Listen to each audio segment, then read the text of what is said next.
Good Friday morning, and welcome to Ice Age TV, the internal combustion engine age YouTube channel. Talks about all my cars and trucks and SUVs, motorcycles, the kid, the dogs, the attitudes, the views. Hey, good morning there. Friday morning there. Thanks for everybody that tunes into my channel. Really appreciate all the support. Really do. I sincerely mean that from the heart. Those that continue to watch me make me want to continue to do it, right? So that's awesome. So, hey, let's hear. Yeah, look at those guys out there. Those are known to be the ANSERINEs of the world. ANSERINE. That's a word I thought of today. I hope I'm saying it right. Yeah, ANSERINE. What does that mean? Have you ever seen a silly goose? Goofy goose? There's a geese down there. But, yeah, I thought today we'd make the conversation of in so many ways ignorant.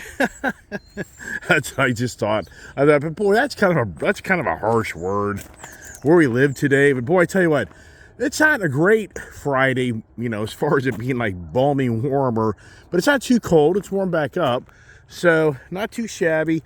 Busy as all get out. I mean, just slammed. Long day yesterday. Wow, that's all I can say.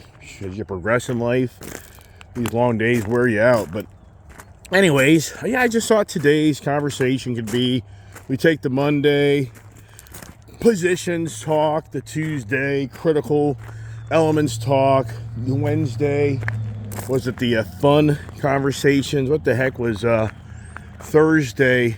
I mean, I just can't keep track of my own frickin', day-to-day conversations, even myself. Just too much information. Yeah, am I ignorant? Yeah, in so many ways. Do you feel stupid?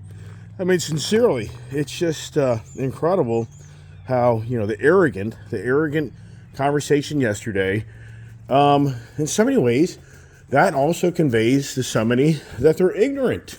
I mean, come on. Who doesn't have that feeling? I mean, sincerely, in today's world of the wealth around us, I mean, it's incredible how many people, the wealth has just grown by leaps and bounds in the world, this country. We see the people, right? Yeah, say, yeah, Mr. Iceman, we're looking at your shop and all your cars. We get it.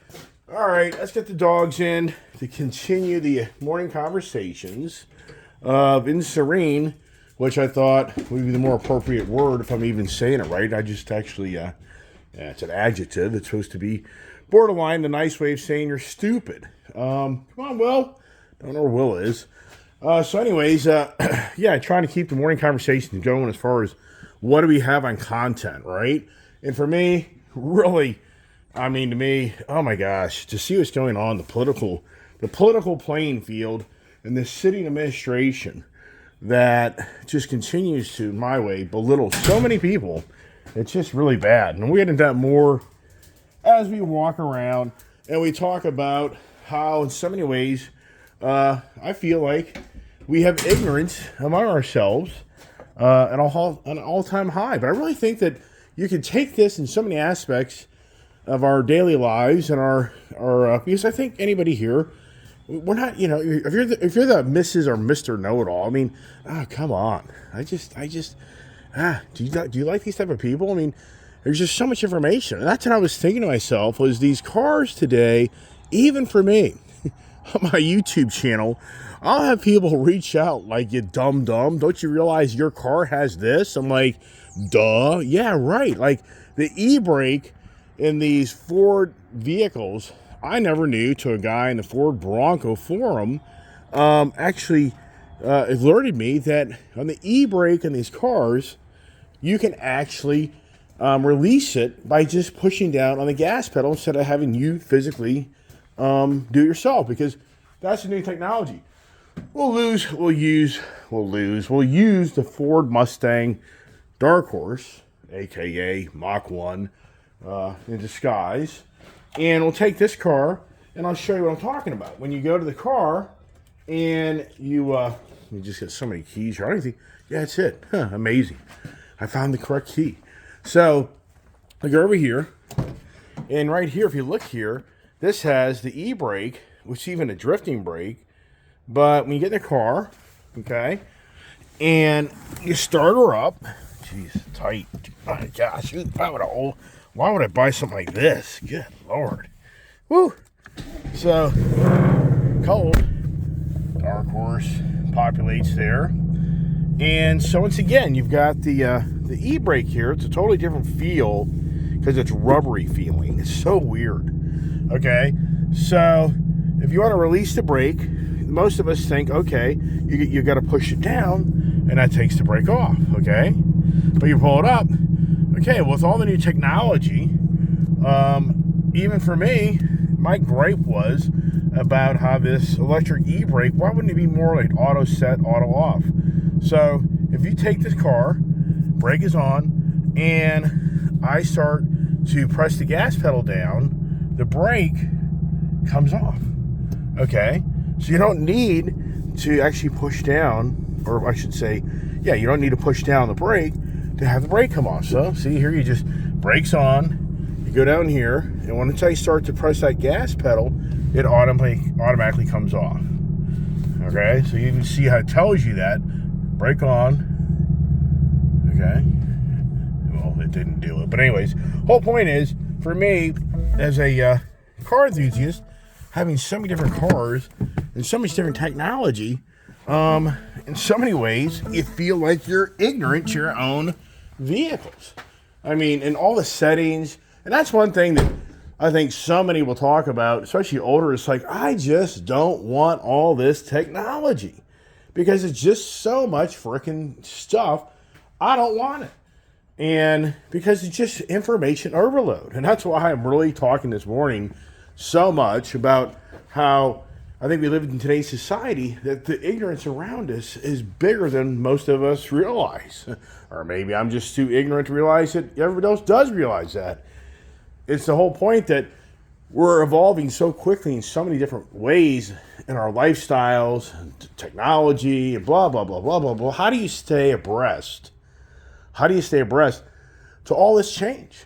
And how do you really understand all the different dynamics? Like this KTM motorcycle, it has an oil mixture tank and just a regular gas tank. If I didn't know that, I'd be the first guy to pre-mix my fuel and throw it in the gas tank, and then this thing would be all screwed up because it's shooting oil into the non-mixed gas, but I put the mixed gas into it. When I bought my last Foreman Rubicon, I think it was just a Foreman, that ATV, it had only electric shifting. It didn't have auto shifting. I didn't even realize that until I brought it home because I've had so many Honda four-wheelers, I just assumed since it was an automatic, it automatically shifted. Okay, so somebody's like, well, that wasn't very smart, right? Isn't that kind of usually the common saying there? Here's a Mustang that's borderline. That Mustang's sitting in the garage. And why the heck would you have done that, right? I mean, good Lord. In all the hindsight of how everything played out, it's even for me, trying to keep track of, okay, so I gave up the Ram 3500 white truck for this vehicle here.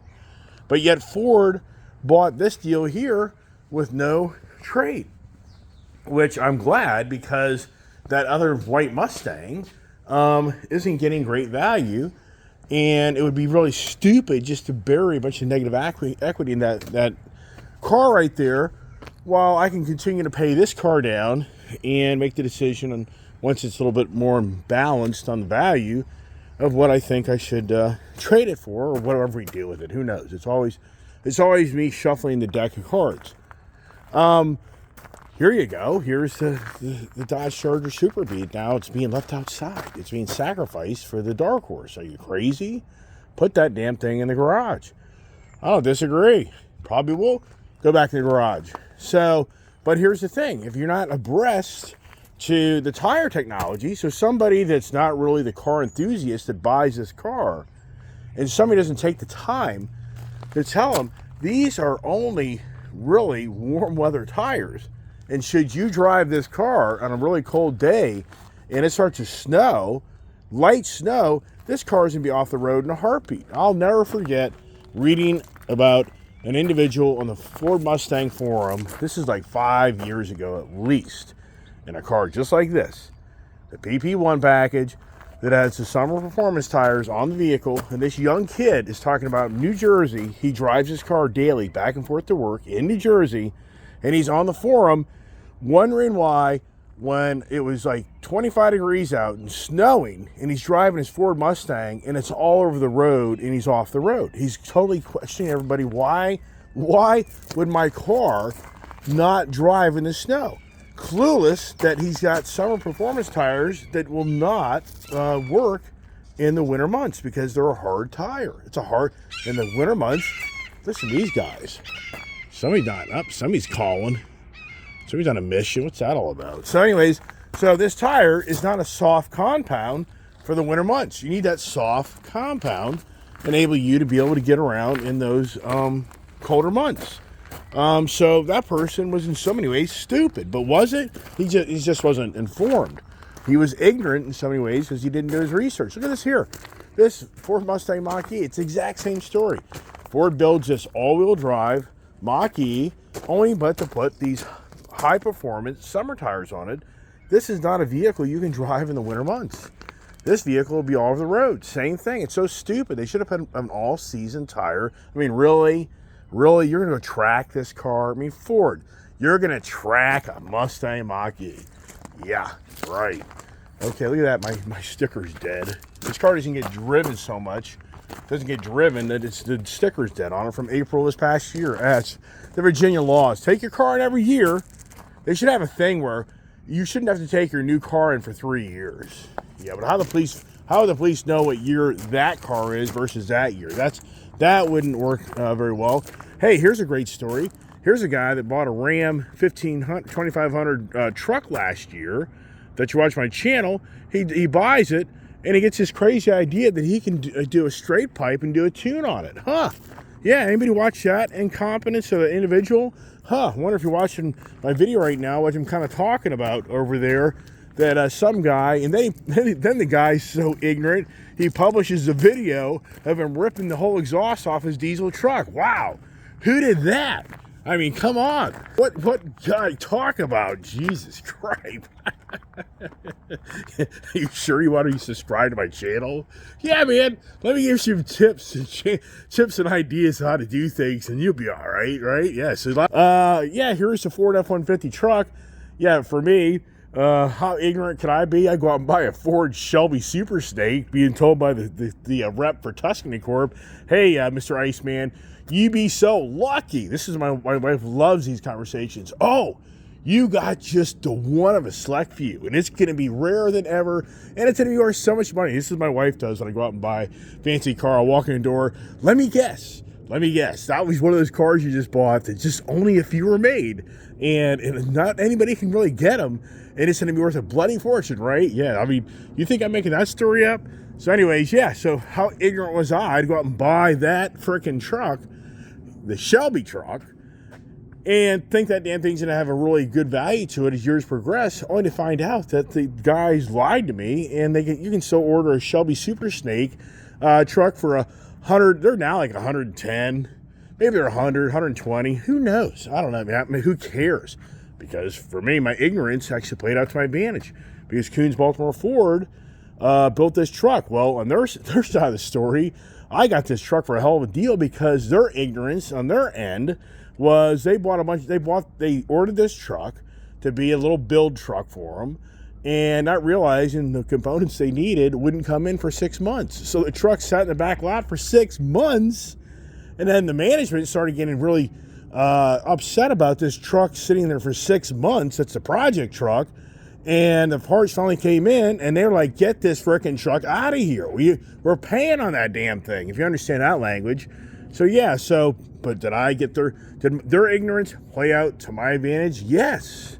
The thing about life, isn't that us humans, we try to take advantage of others through their ignorance to get something? I mean, sincerely, especially when it comes to the sales side of these vehicles.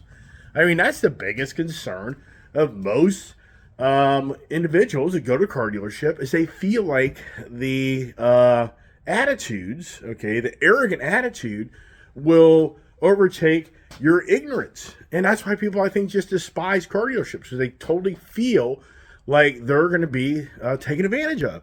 Back into the Indian section. No doubt I was right about what I said yesterday. The Indian Pursuit, it's a third-party company that's buying back that Indian Pursuit. What's that all about? I mean, it's all going down. So I'll be amazed if the next 2-3 weeks I'm not showing a video down there at the Indian dealership. So I have to be at the Indian dealership. I have to be there in their presence to sign off on all paperwork and release that motorcycle to this third-party company, and so they can close my Indian account and then write me a big fat check. That gets dangerous. What am I going to buy that day with the Indian dealer? I can only hope nothing. I just can only hope that I'm like, nah, I'm just kind of taking time out on that. But here's the thing. If you're watching my channel, what was Indian corporate, really more the engineering or whatever you want to say, whatever division that oversees the complaints of these motorcycles having issues, and what's their position? I mean, I'm sure in some ways you just know the guys that work for these companies like, this guy doesn't know what he's talking about. He doesn't understand. You don't let go of your hands off the handlebar. You ride a motorcycle down the road. I mean, blah blah blah blah blah blah. So I'm sure in some aspects they're like, this guy initially, they're like, this guy's ignorant. He just doesn't know how to ride the motorcycle. This guy's fearful of his motorcycle. Who knows, right? And that was one thing that I think a lot were really wanting to hear was, does Indian have an arrogant attitude towards Iceman that, hey, buddy, we've seen your videos, but you know what? What's the big deal? It only does it from like a 33 miles an hour to 40 mile an hour range. And come on, it's a motorcycle. Aren't you already defying the odds of death anyways, just being on a motorcycle? Hello. Yeah, right. So here, and that's something that, goes on to the ongoing ignorance of us. For me, I'll be the first one to raise my hand. I have so many different vehicles to stay on top of every single freaking detail, every freaking thing they do. It's challenging, to know exactly the horsepower, the cubic inches. Then you get into the technology. Just like for me, on this Indian over here, I'm drinking my coffee. If you watch my video, I was totally oblivious to this product. And this is where we thought we had a glimmer of hope. We really thought that Indian had maybe figured it out, that we didn't go into the settings correctly on this motorcycle here, and it takes forever to get in there. So sorry for the delayed ongoing, look at that. That's funny. So it has my, I don't even know there. Get the volume up. So you go into these settings here, if I can even get there. And you go into, see, it's so complicated. So here it is. No? Oh, here it is. So here is, and it's not even here. And this thing here, other day, this thing was not working. This thing was like locked up. Does anyone remember this? But anyways, whole point is, you have to go into this setting, and you have to set a preload in the settings. Is it up here? It's here. So this thing here, I don't know, the other day, this thing was giving all these warnings. This thing, it just doesn't. Technology, just about to drive you nuts. Junk.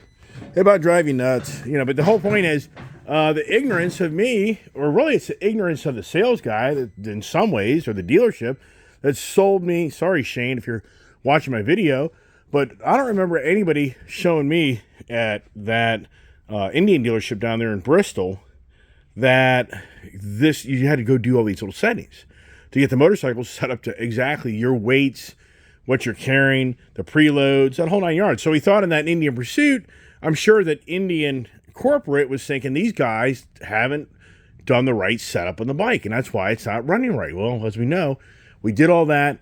It didn't fix the problem. But at the same time, even for me, you feel ignorant that you didn't read the manual or somebody didn't tell you. But that's the challenge. And that's the thing about these new cars. I can't emphasize enough.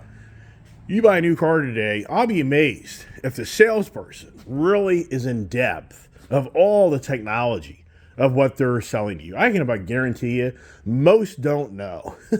A select few will know, but you know as well as I do that the churn of car salespeople, then for the car salespeople having a gazillion different products to sell, it's infinite, very, very challenging for the salesperson to be really, really in depth to know every detail of what you need to do to set up your car. And that's a whole other thing. Like here's a rocket. Even the sales guy, Zandy, that sold me this, even for him, we're out here trying to figure out how you go through these screens. This motorcycle has all these different screens. And when you start to go through these different screens, even for me, I don't even know where is it. I mean, I haven't ridden the bike in a while. So modes. So you get all these different things, but then where do you go from there? Okay, I mean, so there's the road, but there's other settings. Then where's your fuel? I mean, it's just once again, I think this bike maybe even have, I don't know if it has nav on or not. The Indians now have nav in these little screens. But all the settings in there, even the point that on my Harley here, a person reached out and said, you do have home link. At first, I didn't realize it even had a home link. Even though if I just would have looked at my screen in a little more depth, I would have seen that this thing had home link. But, for me, it's borderline like, duh, you're frickin' just borderline incompetent, dude. And for me, since I have so many different vehicles, remembering every button, so you picture you being at a dealership, right? And you try to go around and see here, right here I am. So I'm just trying to get into this. I thought for sure, okay, there is loading. Okay, so there's the home link thing. I never even recognized, just too much information going through that this already has the home link built into it.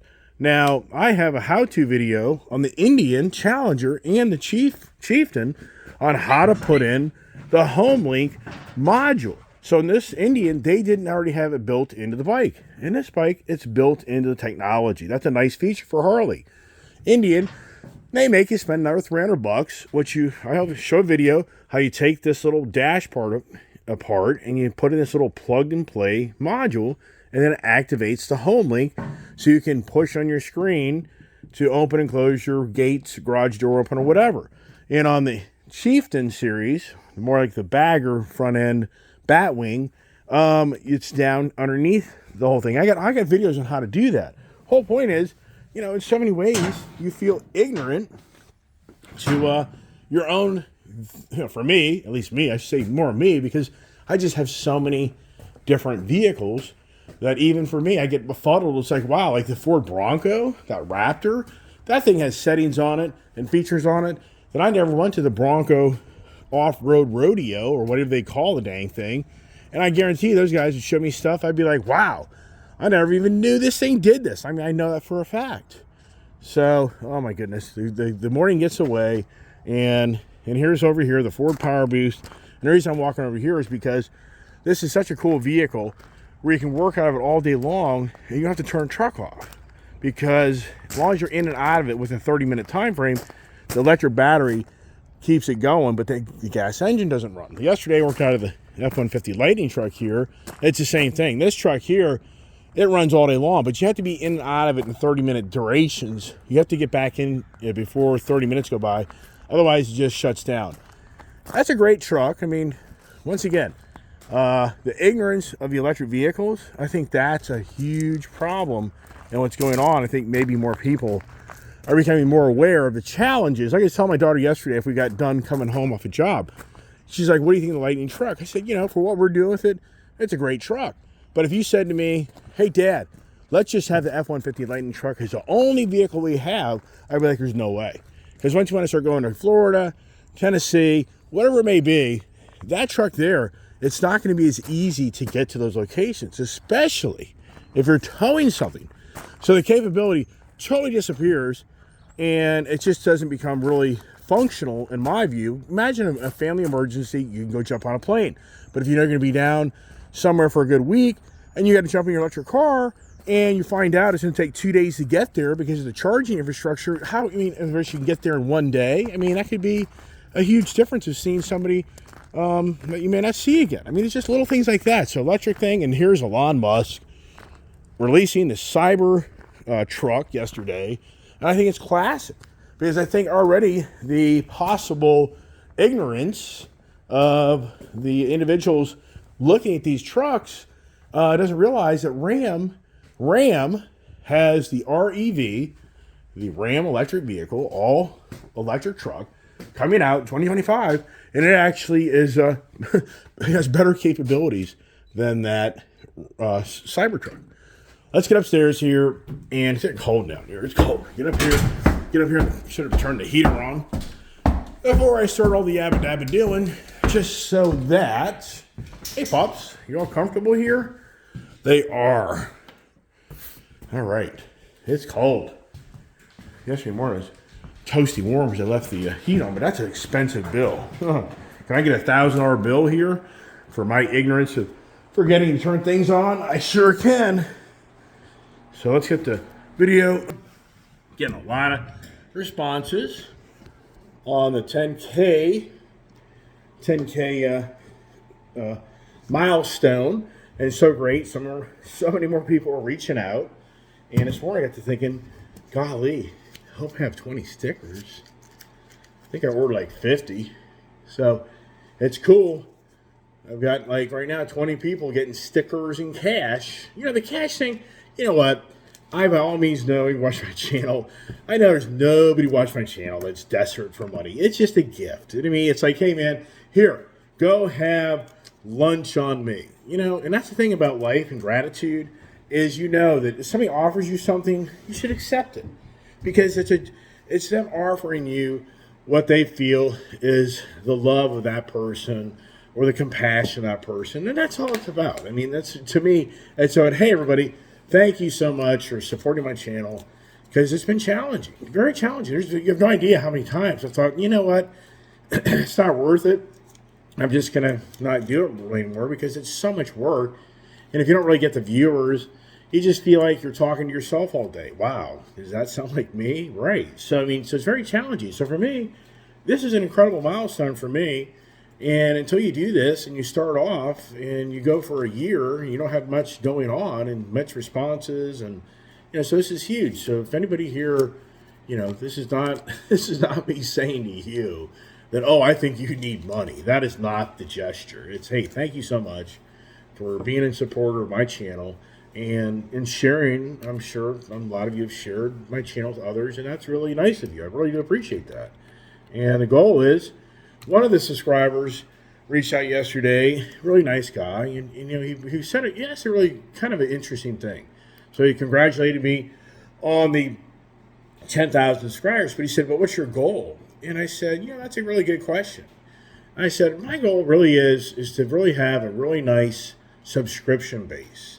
That's what my goal is. I really have more of the intellectual subscribers where we just all kind of connect and we kind of think together and we share our different ideas and views. That's really what I like and want to do with my channel. I mean, because there's so many car channels out there, so many people out there showing their brand new cars.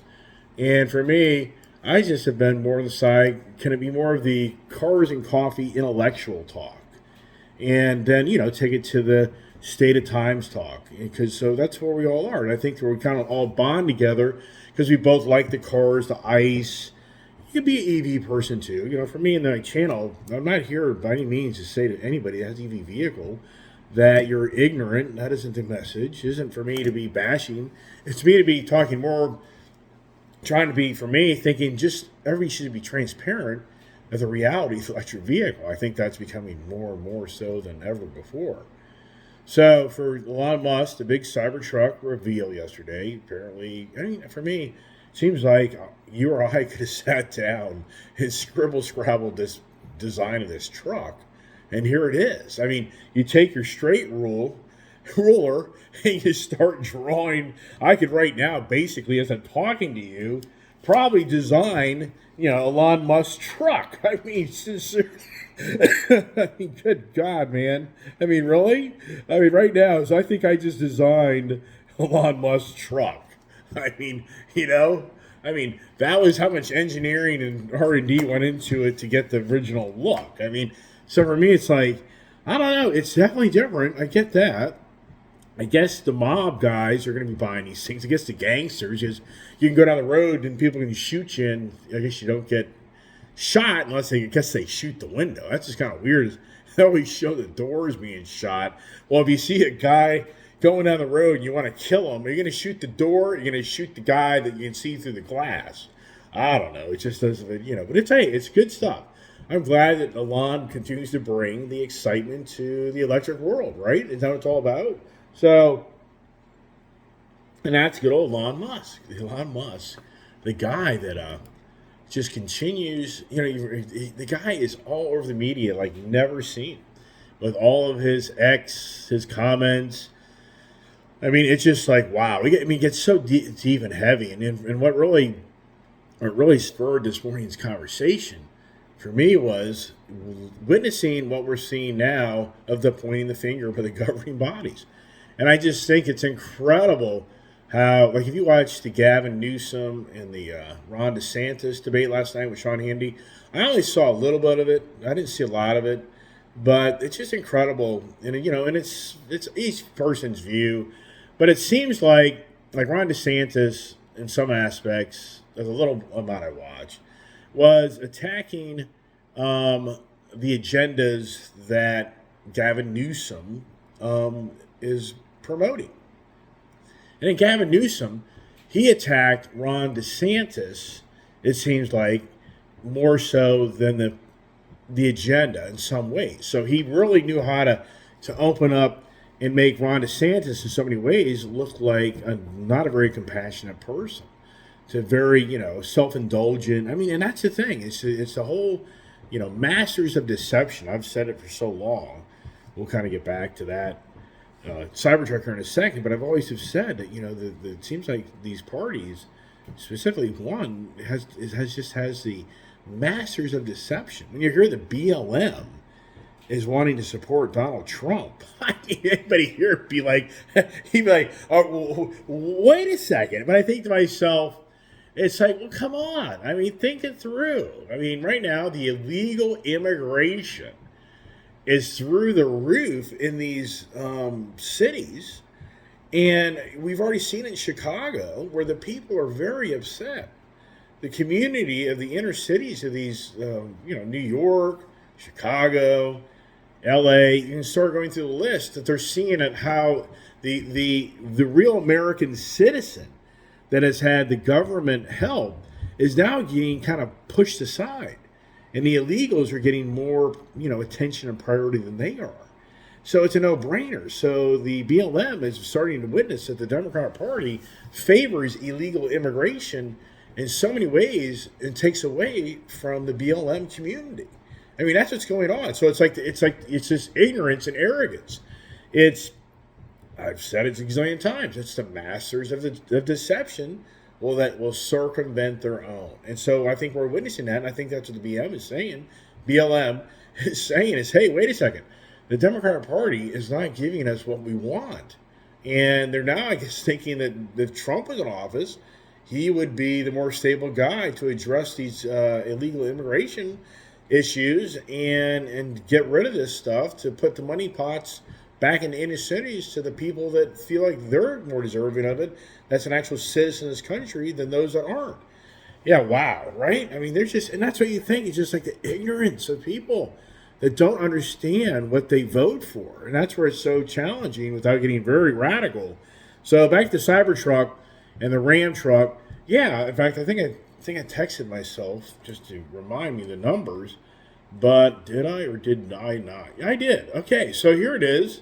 The Ram, here's the Cybertruck. Is it going to go sideways? So here it is. It's 11. Here's the Cybertruck numbers. All right, let me do this here. That way, maybe easier. I don't have all that dynamic technology to throw it up in the screen. So there it is, about 11,000. Towing? 340 miles. And I think it has a 2,500 pound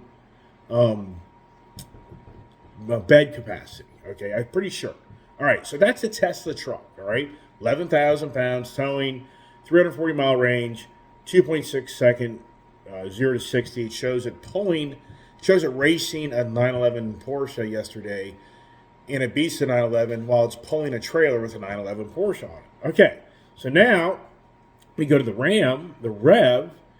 And that shows that this has anywhere from 350 mile range to 500 mile range, okay? And it has a 14,000 pound trailer capability, and it has 2,700 payload capability. So wow. So the Ram, the Rev, outdoes the Cybertruck. Do the Cybertruck people realize this? I mean, to me, I personally think the Ram truck's a really good-looking truck. I mean, does that thing look really nice? That's a really good-looking truck. I mean, do you look like you're going to Mars? No. Do you look like you live on Mars? No. So I mean, so in versus the Cybertruck here, and I know people are going to put wraps on them, and I'm sure they'll be pretty cool looking vehicles and all. Okay, but I think to myself, Elon Musk, it's such the double edged sword of Elon Musk. The guy that in so many ways wants the free speech, the guy that wants in so many ways, he claims he's the only guy on the New York Times, Andrew Skoskin or whatever the guy's name is, the open book forum the other day where Elon's telling all the advertisers to F you. And Elon's making the claim that he's the number one leader in the world that's contributed to making the world better through the carbon footprint. Okay, all right. I think that's very debatable for all the manufacturing he's created and all the. Anyway, so that's Elon Musk's position. No, what's really interesting is, do you realize right now that in Europe they're considering a carbon footprint travel pass? Yeah, this is real. In Europe, may even come here to this country. If you do a lot of traveling in Europe, you're going to be given like 2.1 carbon footprint, ticket per year. And once you go over that 2.1 carbon footprint, you have to start paying a lot of money to go do more things. Yeah, it kind of gets deep and heavy. But yeah, you just hearing me what I just said? In Europe, they're going to start, which we all know, we've all talked about this stuff. You're going to be taxed on your carbon footprint. Can you even imagine what they do to me with my collection of cars if it comes to this country? That they're going to say the amount of carbon footprint that you've created. But yeah, but I drive a lot of miles every year, whether it's one car or 10 cars. What difference does it make? They're all being split up. I mean, that's the facts. I mean, that Ford Lightning truck there, that truck has 20,000 miles on it. You haven't seen that thing move, have you? Yeah, that truck there, if that thing was used every day, right now it'd have 50,000. It'd have 50,000 miles on it. I mean, easily. That's 60. So this is where the ignorance comes into play. I think that where we are right now, because I'm going to run out of time here, I have to speed it up. Right now, we're witnessing the government of our country, Joe Biden, is now starting to really speak out loud about price gouging of the big companies and how everything's gotten more expensive and blah, blah, blah. And I think it's so aggravating that if you were to get in a conversation with a typical person, they would side with Joe Biden instantly. They would side with him. Joe, I talked about it yesterday. Bernie Sanders, the whole list, AOC. And I think, well, wait a second. Joe Biden, when you were elected and brought into office, first thing you did is killed the Keystone Pipeline. Does that make the difference in fuel price? I don't think it does. You killed the future, fossil fuel drilling and the production of fossil fuels in so many ways in our country. Did that really create the more expensive fuel? It did not. And what created the more expensive fuel, was the Ukraine-Russia war, where the NATO, the dumbasses, the ignorance of these other countries go after Russia's oil trove, and it creates an oil market that goes from a $60 barrel oil to $120 barrel oil. So it's like, hello, Joe Biden. You supported a war for Ukraine and Russia. You supported shutting off the oil, which it never played out. It was all smoke and mirrors. We never had the oil shortages that were all predicted. Even Dan the Man out of California predicted there'd be no more diesel fuel for the trains and trucks to run on last year. He was telling everybody on his YouTube channel that you're going to run into no more diesel fuel, and it's going to be a major catastrophe of transportation in services and goods in our country. Never happened. So there for Joe Biden, there's one check against you that raised the price of energy. And for the record, during the pandemic, the major oil companies didn't upgrade the guidelines for their terminals in their refining facilities for the stricter, harsher EPA guidelines to be able to refine gasoline and diesel and kerosene and aviation fuel in this country. So a lot of the oil companies that had terminals that had to have major updated, revamped expenditures put into them, they decided not to do it. So the refining capacity got tighter in our country. So because of the sitting administration is so anti-fossil fuel, and they didn't feel good about investing into that at this time. And then you go to the Joe Biden last year decides to start, or this year starts releasing the petroleum reserve to offset the higher prices of gas. To at this time, we have the lowest level of fuel reserves of our country to try to offset the gasoline energy prices. Okay, so there's so once again there's Mr. Joe Biden that created that. I think, wow, okay. We have a governing bodies of so many states. I talked about yesterday during the pandemic, challenging times. So many businesses were shut down. So many businesses lost people to work for them. It created incredible, constraints on supply and demand. And then to lure people back, they had to pay people even more money to bring them back. So how you as a business keep your expenses down when you're having to pay more money to have people work for you? You're going to have to pass it on to the consumer.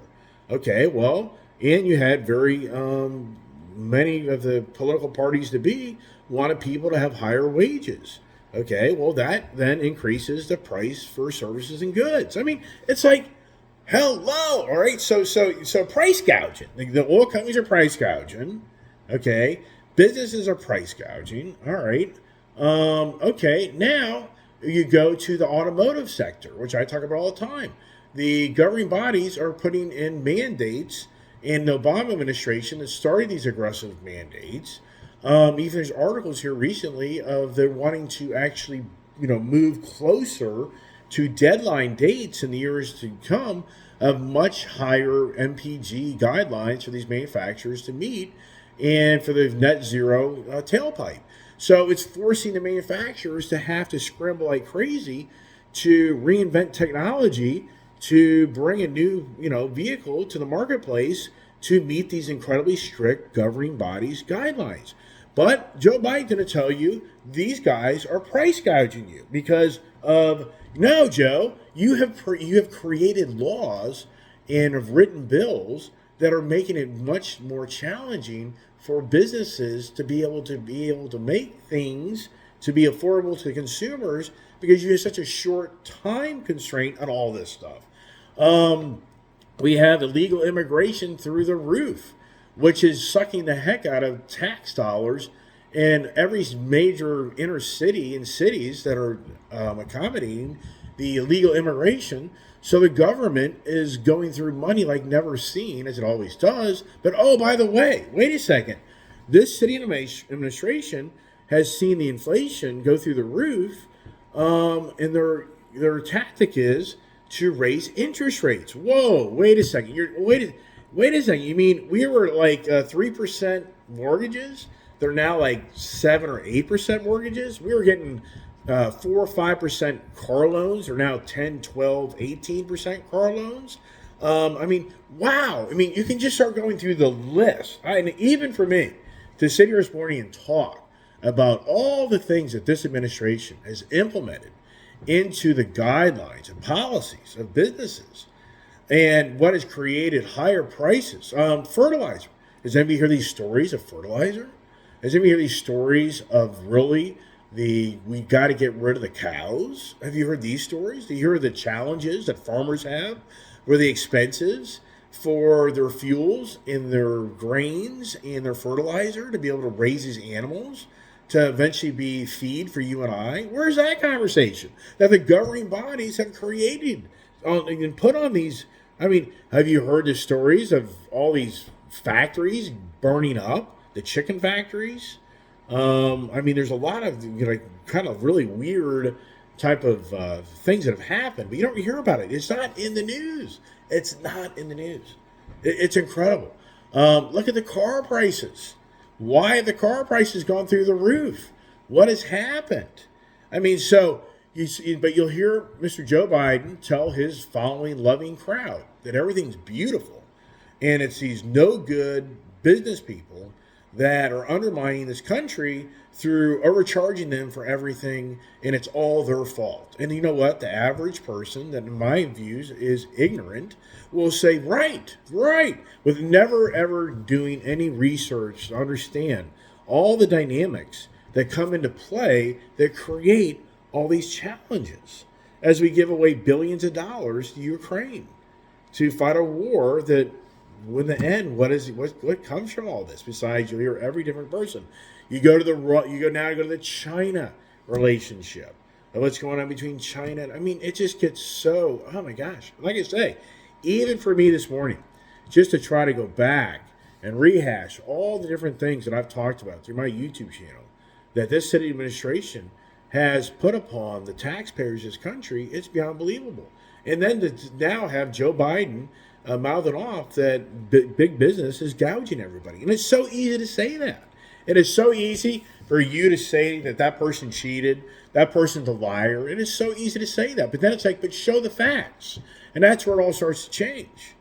I mean, that's what, look at Elon Musk did to himself. He supported an anti-Semitic statement on his X channel. And he's having to retract what he said, because in so many ways what this person said, it's kind of ANSERINE. I mean, it's just like, hello. And I was hearing yesterday, really I meant to talk about more was Elon Musk, smoking pot. I think that at nighttime the guy's smoking pot, and he's not in the most stable of the mindset. And he sees some stuff come up, and he probably says, yeah. I mean, who knows? We don't know. I mean, a lot of these guys, who could Elon Musk really could take control of Elon Musk? The guy's so wealthy. And that's what I was thinking to myself also, is what is created.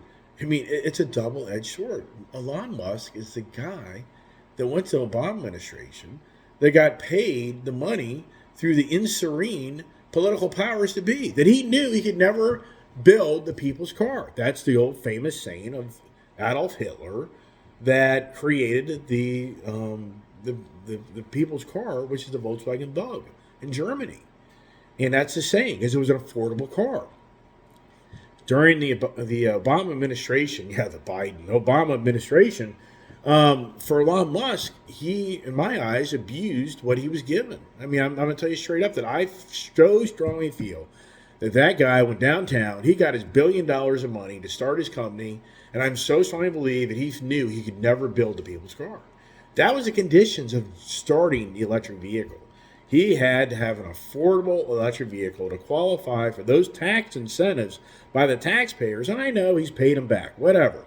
But he never built the people's car. And to today, you can start saying, well, yeah, now his prices, and it's very challenging, Iceman. I get all that. I understand that.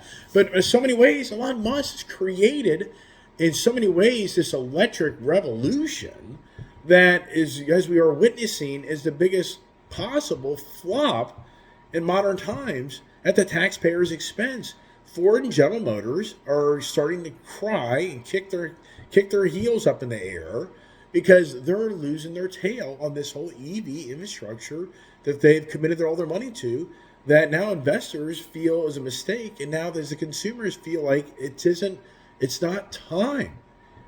I mean, so it's the ANSERINE beyond believable of what's around us. Yes. All right, that's it. I'm leaving it at that. So weird. Called that Nissan dealership yesterday because I do have a deal. I do have an approved deal on that Nissan if I really want that car.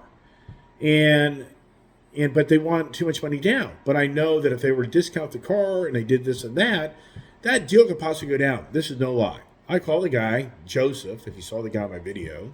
If you're watching my channel, I'm stumped. Called you yesterday to see what maybe we could make work out.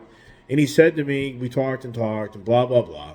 And he goes, okay, I'm going to call you back in 10 minutes. Give me 10 minutes, call you right back. He never called back. So my guess is the GM at that dealership's like, we are not discounting this car. We're going to have the ADM on it. So with that guy, they had 20 grand of ADM on it. They wanted 5 grand ADM for me to buy the car. But, I was like, yeah, well, let's just see if we get the deal done. Once you get the deal done, then we start to talk. And that's how you have to do it. You got to get the deal done. There's no incentive to get the deal done. You tell them you're going to beat them up on the price. How stupid can you be? How ANSERINE can you be, right? So the whole point is that he's never called back. But there's a lot of videos popping out there right now about the car market and what's going on with that. And that'll maybe be next week's conversation. So leave it at that. So we had the positions We had what the critical, we had the fun, we had the arrogance, and ANSERINE. Is that what it is? I probably already forgot the ignorant, and I think that many people would at this point where we are in today's world, it's incredible how much technology and information's around us. But the ignorance, I think, is at the all-time high. And you know what? Next year, when it comes election time, oh my gosh, you're going to know really how ignorant people are when the election comes to close. Wow. All right, everybody, leave it at that. Hey, once again, thank you everybody for supporting me and helping me grow the channel. And I got to get your stickers and money out. That's a little project, but I'm going to get it done. And for the Canadian guys, I'm gonna have to look up how many postage stamps I even put on these Canadian guys' envelopes. Those guys are expensive up there. Man, what are they doing up there, right? What's that guy Trudeau doing? Yeah. Can you even imagine? Wait a second, we got a guy named Joe Biden. That's right. Gavin Newsom, I'm telling you what, that guy is so trying to position himself. I'm telling you what, if he can get reparations done in California, that guy's in. I can promise you that. So, all right, everybody, thanks for watching my channel. God bless. Stay safe. Have a great day, and have a good Friday.